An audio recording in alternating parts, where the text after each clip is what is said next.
Naging emosyonal si Moira De La Torre matapos ngang muntikang tamaan ng bote ng tubig habang nagper-perform sa mall. Say kasi ng netizen sa kabila ng isyong kinasasangkutan ng singer, aba di naman daw niya deserve ito.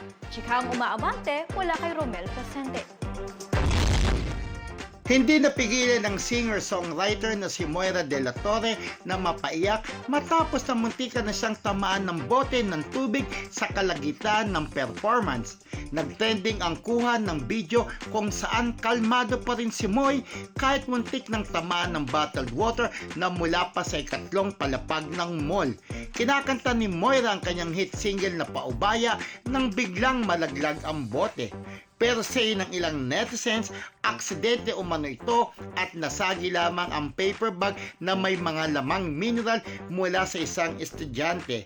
To the rescue naman mga panay ni Moira na nagsabing hindi deserve ng singer na tratuhin ng ganito at mabuti na lamang ay hindi ito tinamaan.